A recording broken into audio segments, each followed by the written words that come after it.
That's right. 2XKO is done. It's done and it's sad, but at the same time, I saw it coming, right? I didn't think it would be this fast, to be honest with you. Now, if you watched any of my, well, first, before we start talking about my experience, let's just look at what happened, right? So, I got the Twitter here. I got the post pulled up. I'm not signed in because I don't use Twitter. I've been debating it for, like, you know, posting stuff, but I don't have Twitter. So, as you can see, they said here, though active development is ending, the 2XKO team is still here through the end of 2026. Our goal now is to do right by the players who have invested in us. So, you read the Riot post with a heavy heart. The Play2XKO team shares an update about the future. Active development will end in December. The final content patch goes live in October. Servers will stay online, and all game purchases made before August 20th, the day this was announced, will be refunded.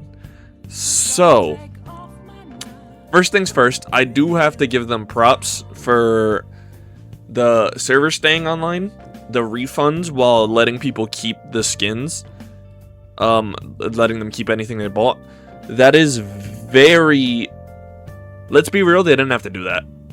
Like, as much as it's like a thing where, like, I know people are going to be like, oh, that's what they should have done. How many games have shut down, servers shut down, literally unplayable, that you've spent stuff on that you just will never get that money back?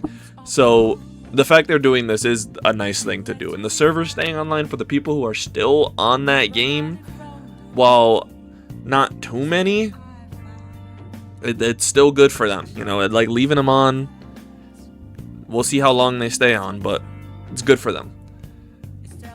Next, let's look at the full, you know, the post they did on their website.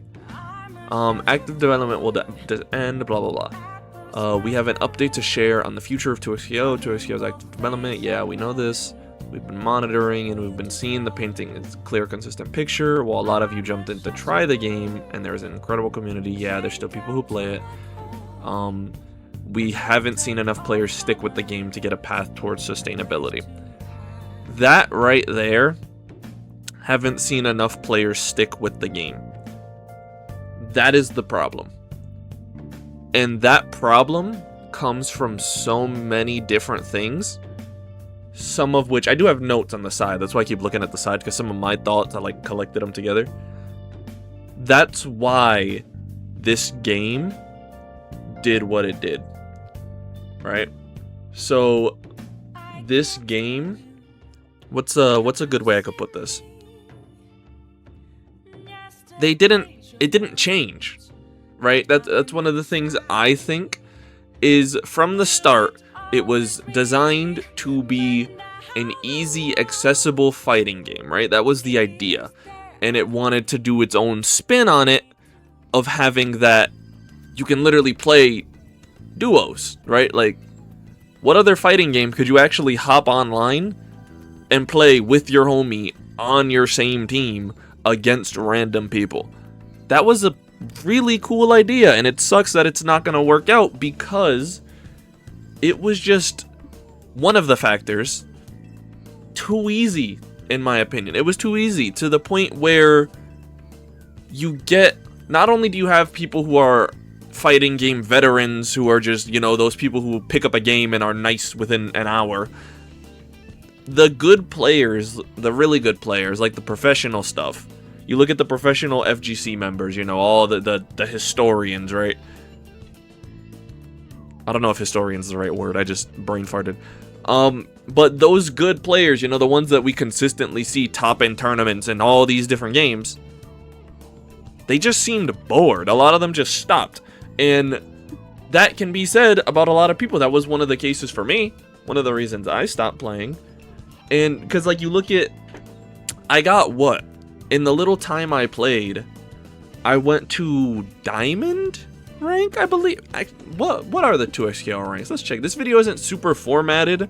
I just got some notes and I just want to talk about the game because, you know, I did see the potential in it. I just had some issues with it. Let's see. I think I got, so It's these. I think I was diamond, I believe. I was diamond. Yeah, by the time I stopped playing, I was around diamond. Now, that was pretty. I'm always on the upper end in ranks for fighting games. Like in Pokemon, I was instantly put in platinum.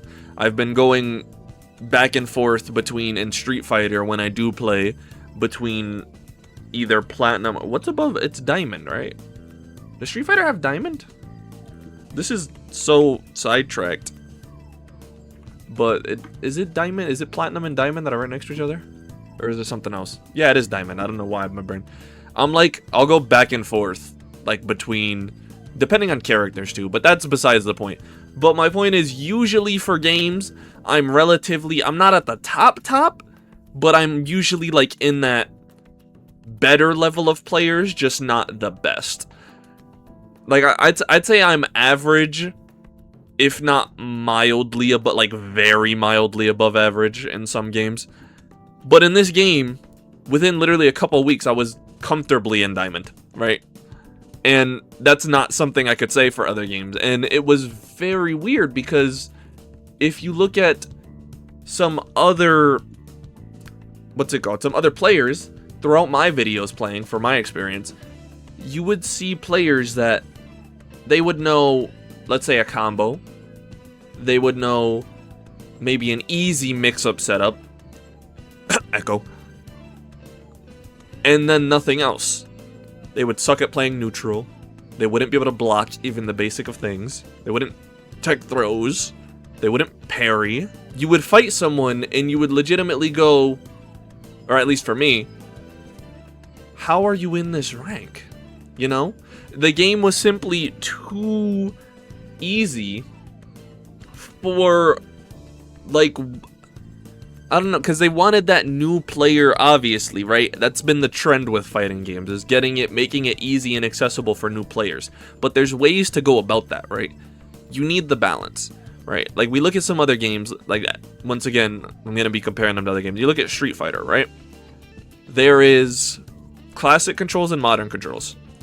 Classic controls are obviously more difficult. I think they're actually more beneficial, and that learning them is better in Street Fighter in most cases, right? Like obviously stuff like DPs, Zangief grabs, crazy with one button inputs, modern, yeah. But still, the trade-off was if you do the classic controls, you put in the effort, you did the real full damage. You did modern, you do a bit less damage, right? That was the trade-off. And depending on how you feel about it, it gave an incentive to learn, right? It gave more of that incentive of getting better. But in 2XKO, the auto combos did almost as much as the regular combos. You pick a extremely good character, Echo, who has extremely easy mix, right? You pair him with someone like Ahri, another very common top tier. Yasuo, while also very good, was a bit harder, same with Teemo. So that doesn't as much add into my point, that just adds into full balance. But Echo and Ahri were quite easy. Now, people say, oh, but they were low health. Everyone was dying. This game health didn't matter as much because every character was doing comparable damage. The game was a two-touch game majority of the time, right? You get a good hit, that's half health. It's just, it was too simple to get the easy game plan of pick the good characters, learn basic mix-up, learn basic high damage combo, and that's it. That got people up into diamond ranks with me, which is why it was so easy for someone like me who wanted to learn neutral and wanted to learn, you know, just the movement of it, how to move around, how to block, defense. It made the game boring because it was the same couple things, same characters, honestly, which goes right into the other point I had of the game had a very small roster. It still does have a relatively small roster.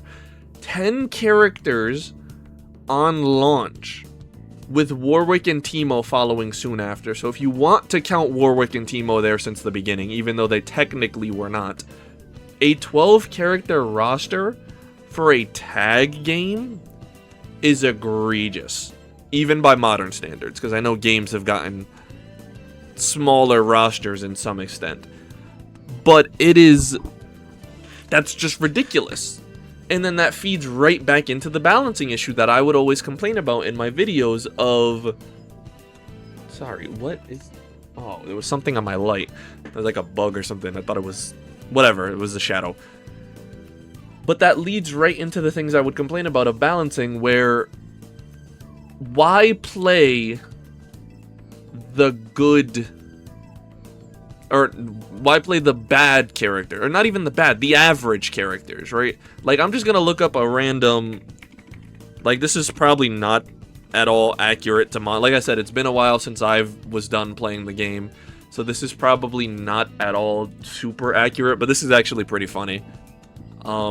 This is a good representation of how I felt while playing the game.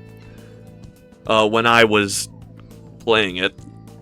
Literally just look at this tier list. Can I go... I'm not even going to go on Reddit. I just think that'll be dumb. Let me just zoom in. And I opened it up anyway. Whatever. Echo at the very top, right? Something I said from the beginning. Echo has everything.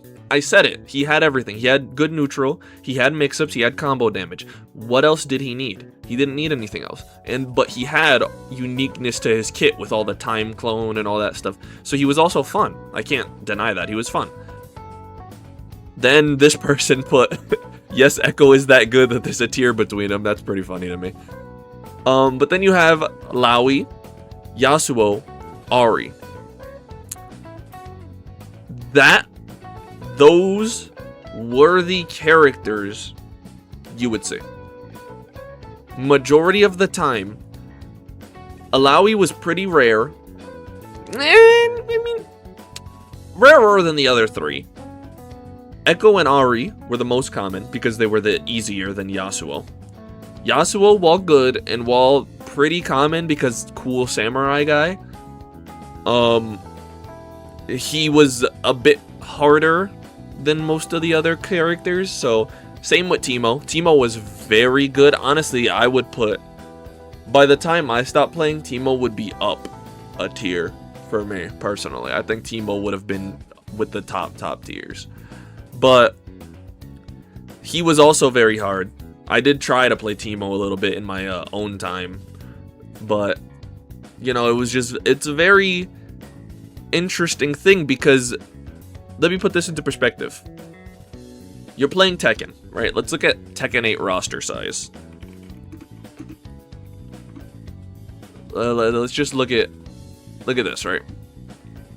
This is a pretty big roster, right? This is a pretty decent roster. How many actually is it? I'm not counting. Never mind. But you can just see the difference, right? You're not blind.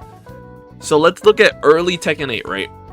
When, like, a pretty undisputed best character in the game was Dragunov. Most people were saying Dragunov was the best character in the game, right? Well, it was also due to easiness. He was very easy and very good, right? So a lot of people said he was the best. Look at the rest of the roster. Despite him being considered the best in the game for quite a bit, I probably ran into him once every 10-15 games, right? You look at 2XKO, you have the best character in the game. Echo was on almost every team. It's a team game. So not only are you going to see the top tiers, you have better chance of seeing them even if they're playing someone else, just because it's a team game. It's a duo game. So you'll be playing and you're like, oh, a Blitzcrank player. Wow, this is crazy. But they have Echo in the back. Usually it would be Echo on point for most people, I think, but this is just to make my point. Or, oh, a Darius player with Ahri on the team. Or, oh, Alawi Darius was actually also very common. But it was just that thing of they were always there, right? If you wanted to play the characters, you're having constant mirror matches. And if you don't like the characters and you don't want to see them, they were every other game, if not every game, at least one of them was on the team. And so for such a small roster, that could have been negated. Like, think about how large League of Legends roster is, right? They could have had so much more for the time this game took to come out on the roster. Like, it's just such a weird thing where if there was more characters, I think that would have fixed a lot of the issues I had with it, because I would have seen less of the same characters over and over. Like, if there was just more, what's the word? What I don't know. Variety, that's the word. If there was more variety in the matches, then that would have eased the pain of, wow, these characters are so much better than the other ones. Also, for example, if you didn't watch me play and you just happen to come across this video, my main team for a while was Vi and Jinx. So that was usually what I played. I would occasionally play Warwick. And that was basically it. I don't know if I actually played Warwick on video. I might have only did it on stream, but so yeah, that's me. So I wouldn't say I was playing bad characters. Jinx is obviously not great. Vi was pretty good. Warwick was fine. So I wasn't necessarily like playing, but then you can see with such a small roster, there's not that much of a spread. So it was like, do you play the average or do you just play the best? That was just all, but let's move on from that point. Because I talked about that a lot in my videos too, on how I think balancing and roster size is just, it's one of the big aspects of why people just didn't want to play the game. At least from my point of view. But the other thing is the releasing on PC before console, right? So, even if you want to ignore the betas and early accesses that were free, that if you had a PC you could just play, there was a weird point of releasing where before Season 1 existed, you could play the game on PC, right?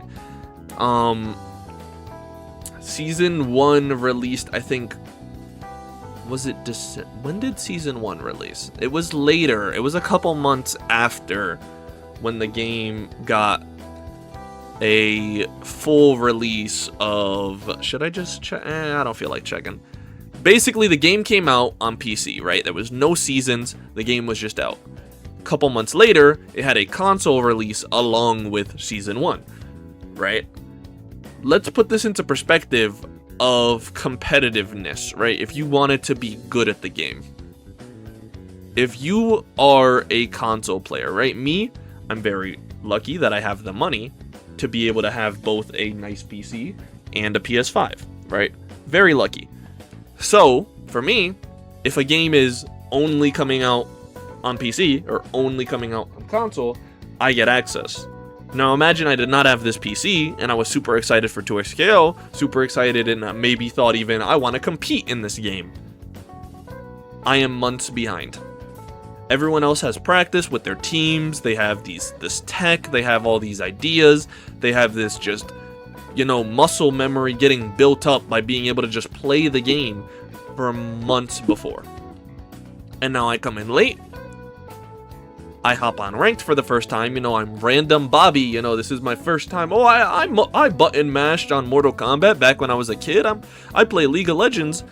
So on my phone, what was that mobile game? Legends of whatever, Runeterra, was that it? I played that phone game. I like the characters. I watched Arcane. Let me try out this fighting game I heard about. I played Mortal Kombat back in the day. They get absolutely demolished on their first ranked match. Do you think they're going to want to keep playing the game? No. It was just a...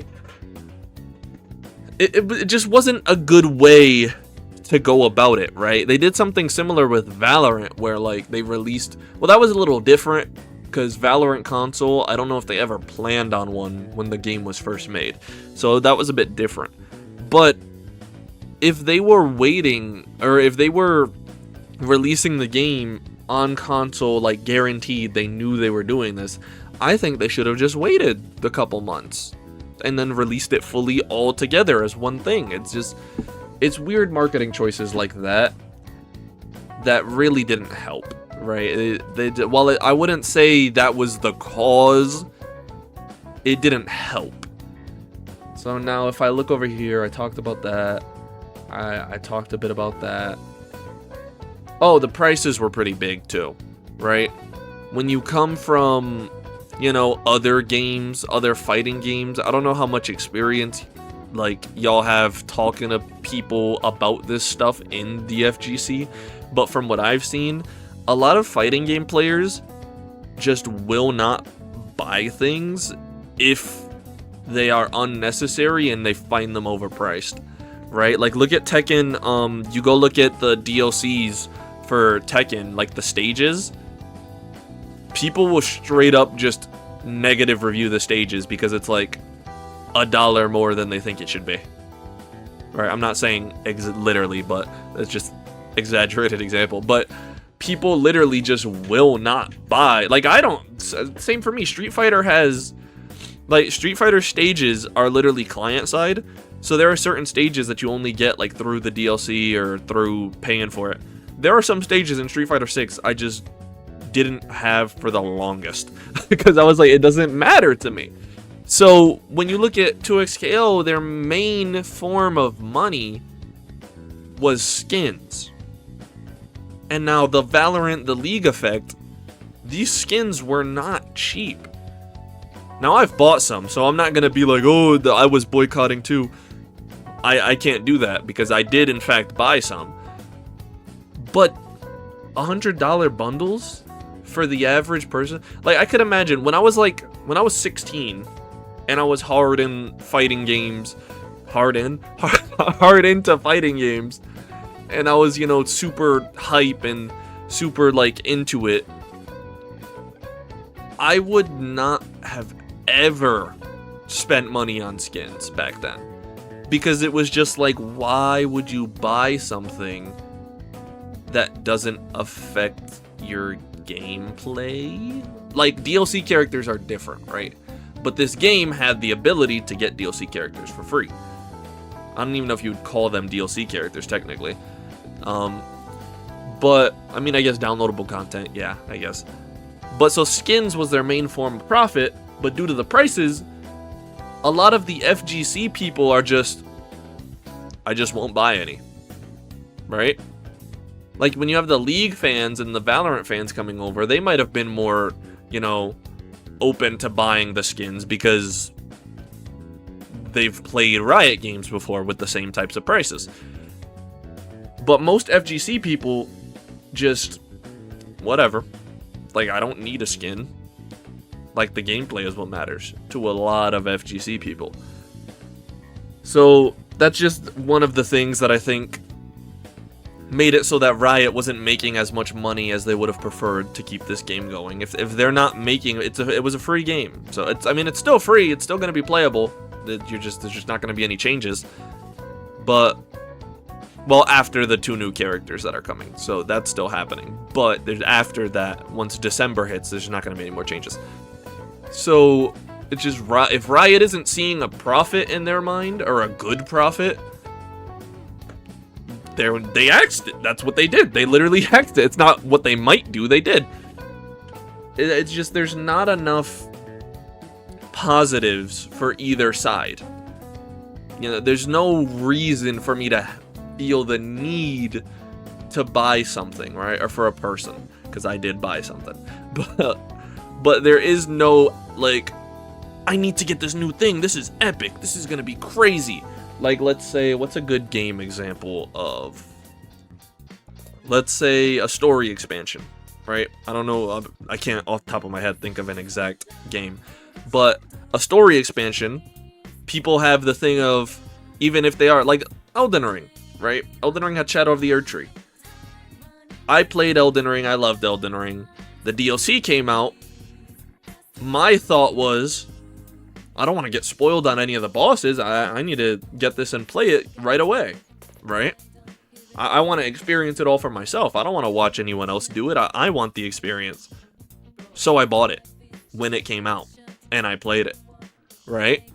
So, but with skins, I need to get more comfortable. I'm a little sore, but when, like, for skins, there's no incentive. There's no, like, I need this, right? There's no, like, if I don't get this, I won't get to experience something. It's a skin. And while I do like skins in games, you don't need them, right? So that was just a big factor to the money Riot made. There's no reason for people to buy them, so Riot's not getting money. But let me just look over here and see what else I was thinking of. I talked about balance a bit. That's basically the same thing. Oh, yes, the big one. The 2XKO team, all the downsizing and all that stuff. I don't know much about businesses and all that thing, so I'm not going to get too deep into that. But what I do know is that a development team downsizing is going to affect the game, right? That's just duh, right?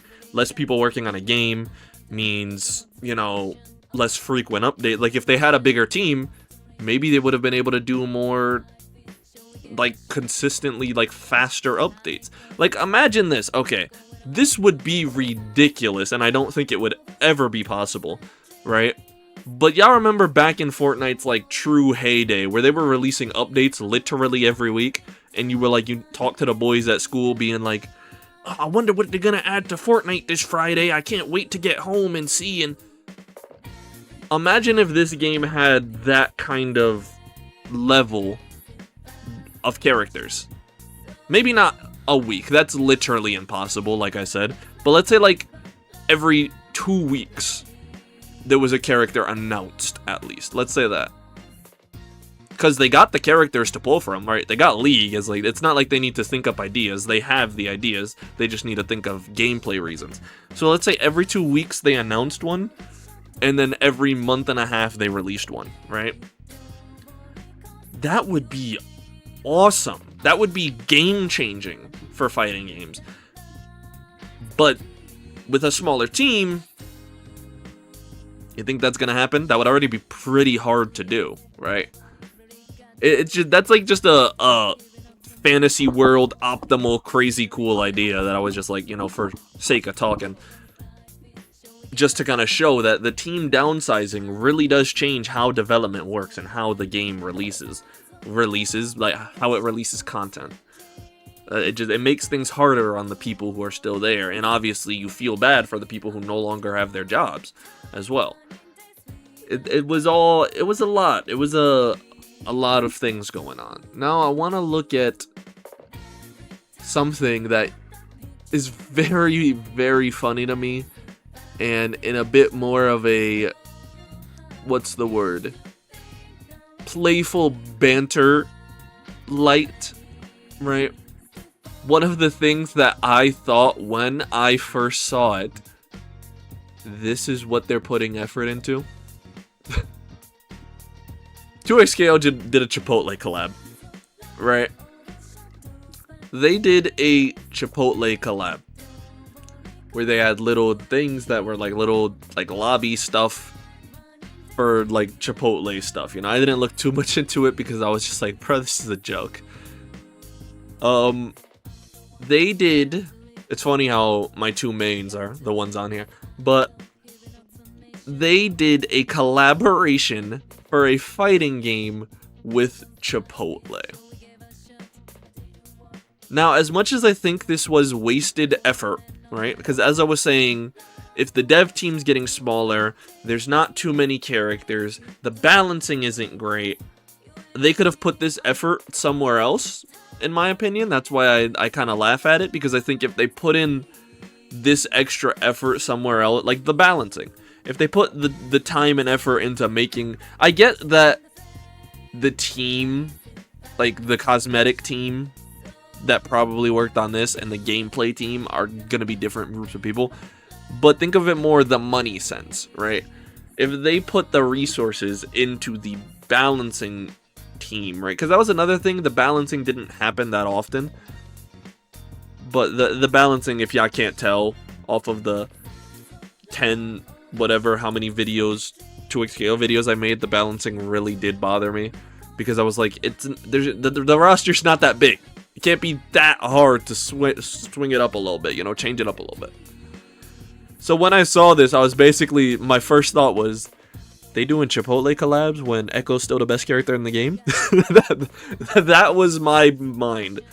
So this is just like the kind of thing that I think would have been really cool if this game was cooking. Like, if this game was, like, popping really big, you know, getting good, like, they mentioned here Evo. If they was getting good Evo show out, like, really good. Like, I don't know if y'all saw recently, CEO had its Marvel Tokon tournament. The amount of competitors for Tokon there, and I don't remember exact number, but it was a lot.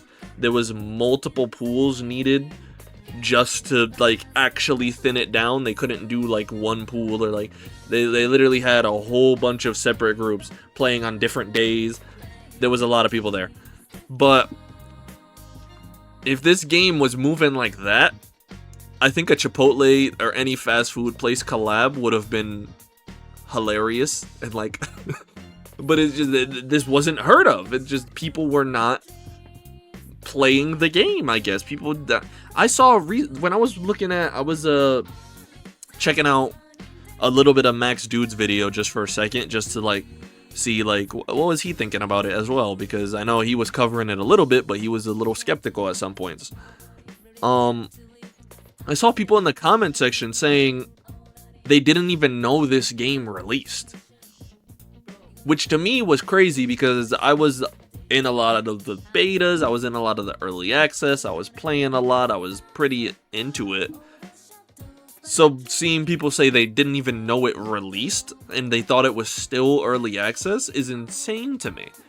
And that just kind of shows it just didn't hit, right? It just didn't have, like, I don't know how else to say it. It just didn't have that attraction. It didn't have that, oh, I can't wait to see when this, like, I'm keeping up with this game even though it's not out yet. I'm waiting for the launch day.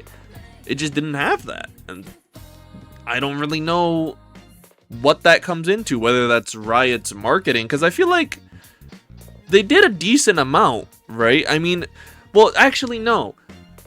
The decent amount they did, now that I think about it, was in the FGC, right? Like, like, fighting game events is where they did a lot of, like, the on the ground, showing the game off, early access to content creators, like, giving them little snippets, letting them play, talk about it for a little bit. You know, they do interviews and showcases at fighting game events. So now that I think about it, that's probably part of the reason, because a lot of the non-fighting game people, like, if they weren't into if they weren't into fighting games already, they probably weren't seeing much about this game. Now that I think about it, like, if they weren't on this side, it's like, if you're a Riot fan, because I do like to, I love to say Riot gamers, because there are people who only play Riot games, which is, like, unfathomable to me, but there are people who do it.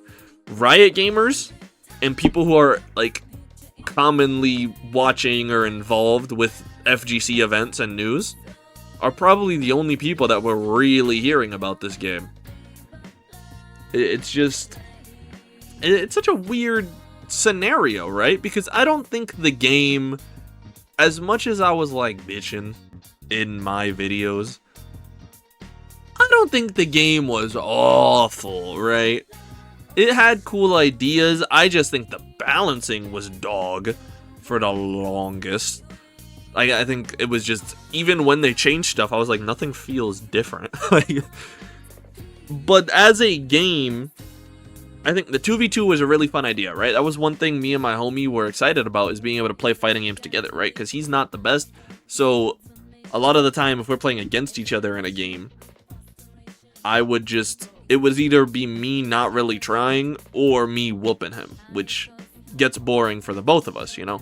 So being able to play together was a great thing, a great idea. Having the training mode be together, which I think has happened in other games now. I think, does Street Fighter have it?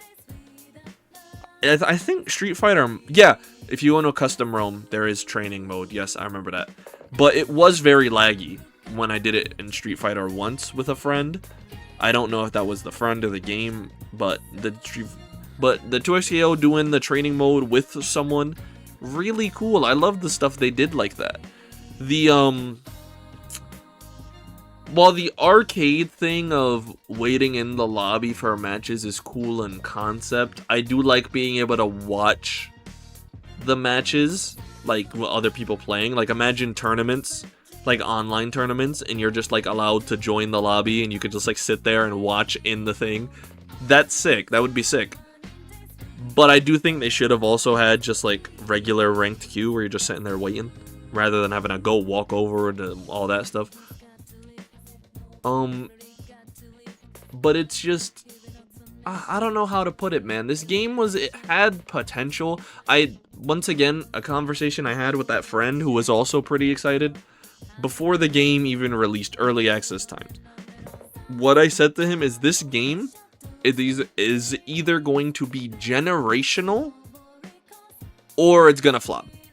That's what I told him. Because I said, my exact explanation was, the free-to-play lifetime, like, live service idea for a fighting game hasn't been done, right?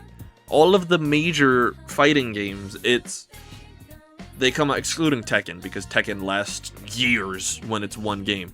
But like, let's look at the NRS cycle, right? NRS NetherRealm, by the way, Mortal Kombat, just in case if you don't know. A Mortal Kombat game will release. 2-3 years later, the next Mortal Kombat game is out, right? So the Mortal Kombat gets big, new game releases, gets its spotlight, gets its updates, gets its DLC passes. Occasionally, like, you look at Mortal Kombat 11, gets a couple big story DLC updates, gets that time, right? Now, Mortal Kombat 11 had quite a distance between 11 and 1, which was unusual. But if you look at previous NRS Mortal Kombat, the game comes out, gets its big spotlight, gets its tournament showing, then the game just goes. Next game comes out a couple months later, or at least is announced a couple months later. You look at the same, I mean, Street Fighter and Tekken are weird cases. Street Fighter is similar, it doesn't have as obvious of a cycle, especially because Street Fighter V had that, pretty bad start and had that weird drought. But at the end, that's how all the big games work, right? Is they release a new thing, even if it's not the same time frame as Mortal Kombat. It's game comes out, however many years later, next big game comes out. Still charging you $60. More nowadays. We don't need to talk about that. So the idea of a live service fighting game could have changed a lot, because let's be realistic here. Over the next couple years, there's only so much we can do for graphical improvements in 2D monitor games, right? Like, VR stuff could keep going, in my opinion. That could get crazy. But in terms of, especially for fighting games, there's only so much they can do for graphics that's, like, to make it look better, right? Like, obviously, if you want a realism game, you can try your hardest to make graphics better. But for, like, these stylized games, like 2XKO is animated, right? Like Marvel Tokon, similar thing. More of that, like, animation style. Like, I say animation, I mean, like, cartoony animation. Because obviously, it's still animation and, well, whatever. But, like, for, like, Tekken and Street Fighter, I don't think they want to go super realism.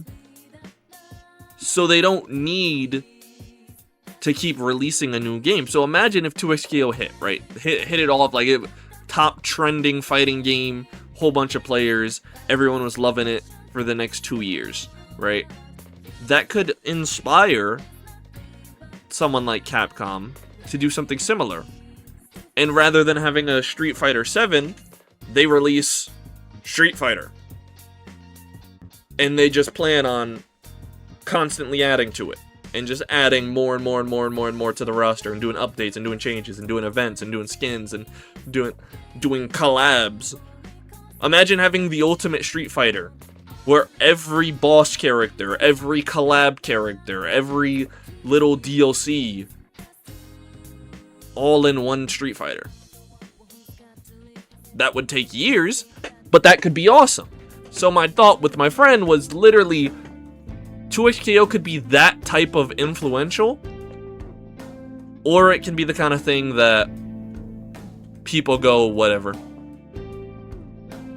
Because at the end of the day, Riot has Riot fans, but this is a fighting game, right? There's gonna be, first of all, there's League of Legends fans, and there's Valorant only fans that only play those one games. But even if, like, the most diehard Riot glazer was like, I play everything Riot makes and I love it, if they don't vibe with the fighting games, they're not gonna vibe with the game. That's just kind of how it works, and that's how it went. It didn't last, which is, like I said, my two thoughts with my homie is either influential or it's gonna flop. And it is sad that it did, right? I don't want anyone thinking because of my other videos that I was like a 2XKO hater. I was hyped for this game, right? Because I thought this would be the one to get my homie truly into fighting games, where I'm like, I got competition. But this was just,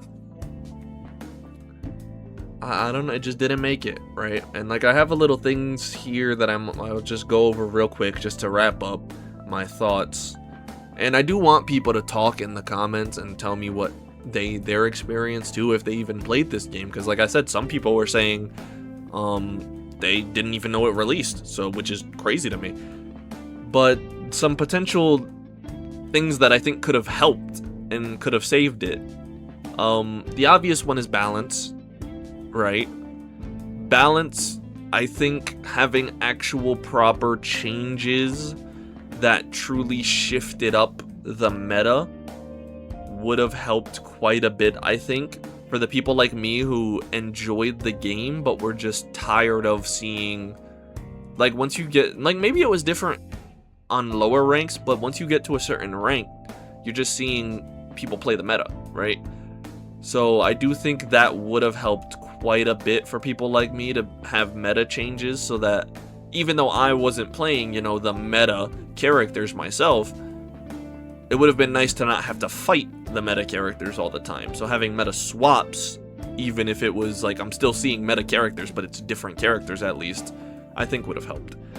And I'm gonna say this very loosely, listening to the professionals, right? New fighting game devs, right? Well, they did say that they got people that have worked on fighting games before working on this game. This is still a new type of fighting game to a degree. And it's like the people who have played professionally, right, since all the way back in, like, let's look at Jay Wong, right, as just a tag fighter example. He was Street Fighter 2, but a lot of people know him for, you know, the MVC stuff. He's been one of the best players in tag games for how many years? He has the experience, right? You know what I mean? So if someone like him had an idea that could fix the game or help the game out, if I was a dev, I would take that into consideration. You know, I would think about that, because those players, it's like, it's different being a player and being someone working on the game, right? The people playing it constantly every day are gonna see things differently than someone who just works on it. And I know the devs probably also played it as well, but there's people that were on the dev team that probably it was work to them, you know? There's probably some people out there like that. But other than that, and I'm not saying listen to pros all the time. There are lots of times pros have awful takes and awful balancing ideas. This is just more of a general, like, take into consideration what people who have played this genre of game for like 15 plus years think, because that insight is useful in my opinion. And I think the game just didn't have enough of, I guess, what, identity flash? Because my thought was, think of random Joe Schmo on TikTok, right? He plays, he considers himself a gamer, He plays Overwatch. He plays Dead by Daylight. He plays Outlast Trials. He's even dabbled in a roguelike from time to time. So he played the Black Myth Wukong. He's played Dark Souls. He gets around in video games. He doesn't just play one type of game. So he's open to other games if they're good enough. He's scrolling on TikTok, right? Doing his daily doom scroll, daily dose of bed rotting. He sees a 2xKO TikTok pop up. He keeps scrolling.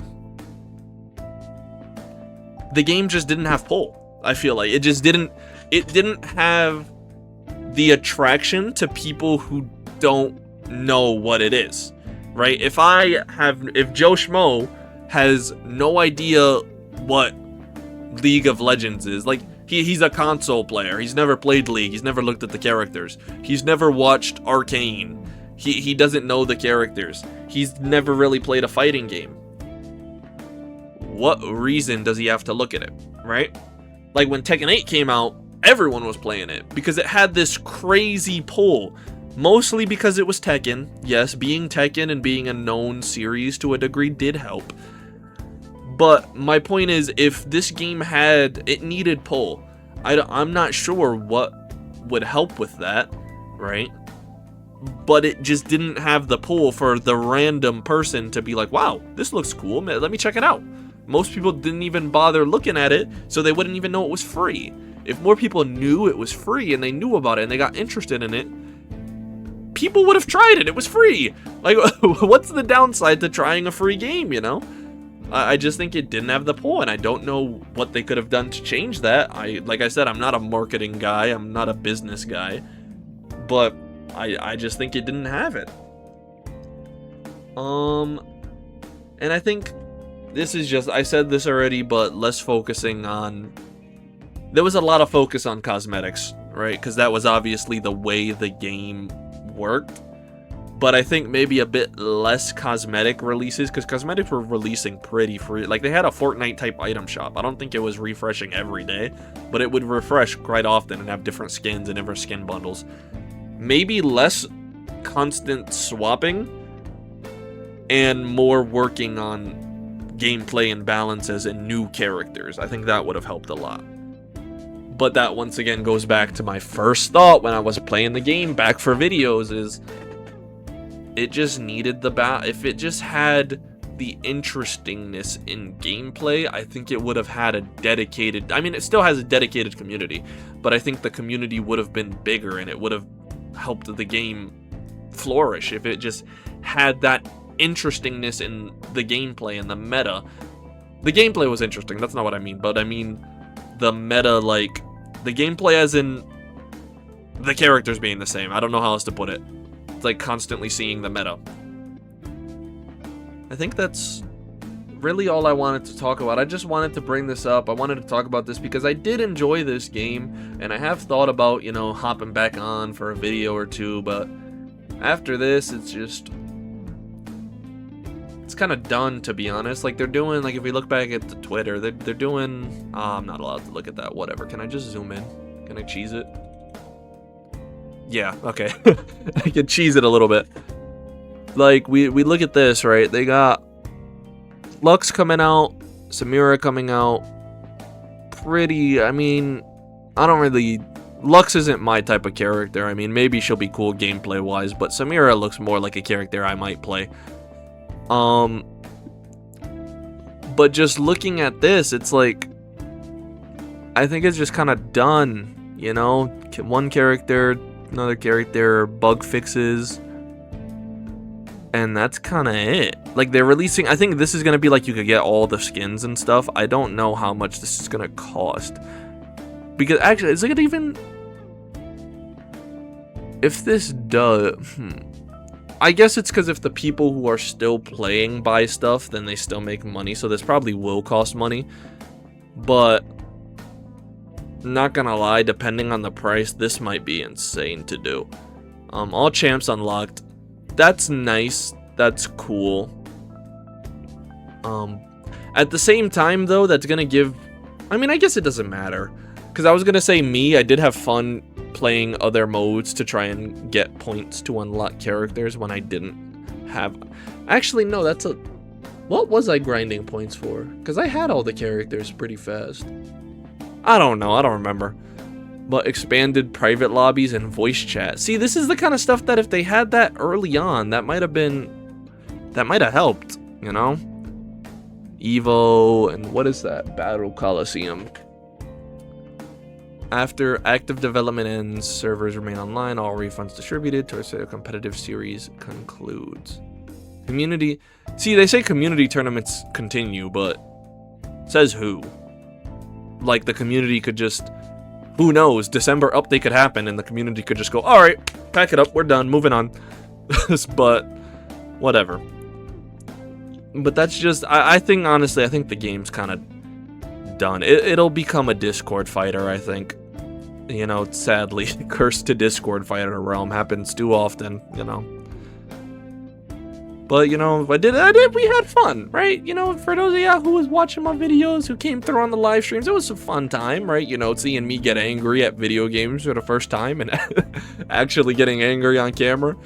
But it was cool. It was fun. So, man, it's weird because I feel weird about it. It's like an almost nostalgic feeling, but the game wasn't out that long. It's like... It's a weird feeling. Maybe it was because of me making the videos, you know, gave it a bit more of an experience to it. But yeah, man. I don't know if I'll miss it. I miss what it could have been, I think. I think that's the feeling I'm feeling, is it had potential to be something great, which is why I'm sad to see it go. Similar with Multiverses, right? Multiverses had potential to rival a Smash game. Like, looking at the characters that they could have gotten in Multiverses, like the potential for characters, all that stuff, could have easily rivaled a Smash game in roster. And if they did the game, I don't know, it could have, right? It's all those could have things. This game could have been the next big fighting game. This could have become one of those great, like, I'd say the main Mortal Kombat, Tekken, Street Fighter, right? This game could have gotten there, you know? It's such a weird feeling. But hey, we on Tokon now. That's the game for me. I'm loving that game. So, and my also, if you are keeping up with that, my finger is getting better, so should be on that very soon. Still so sore. I fell while trying to do something. That's why I'm so sore. But whatever. We just gonna end it here. I'm just kind of yapping because I don't know how to end this video. This was just a lot of talking. This was just a lot of my thoughts and kind of wanting to have a send-off for the game because I did play. Like, it's a weird... I enjoyed it. It's just such a weird feeling for this game, and I wanted a way to just say... You know, I guess it's because it's the first game on my channel that, like, finished, that I played consistently. Because, like, even Fighters, I played it once, I think, on the channel, and then... I don't know. It's such a weird feeling of, like, this game kind of did something for me, you know? It's not like it boomed my channel, because channel still ain't boomed, but it was just a nice experience, I guess. That's the simplest way to put it. Anyway, if y'all enjoy, make sure to like, subscribe, leave a comment, let me know your experience with this game if you did play, and if you were one of those people who did not know it existed, let me know, because it's weird to me that there are people who legitimately didn't even know it released. Like, that was just crazy to me. But yeah, leave a comment, let me know, and like, subscribe, and if you're excited for Marvel Tokon, make sure to keep checking out the channel, because that game is, as of now, that game is basically my only plan for this channel, is to play that game, and because it is super fun for me, and I want to compete. I want to get good. I want to be able to compete. I want to fly out to a tournament one time just to have the experience, you know? Just to have fun. Maybe even, who knows, I win, get my name out there. We'll see. Anyway, I'll see y'all next time. Peace. No.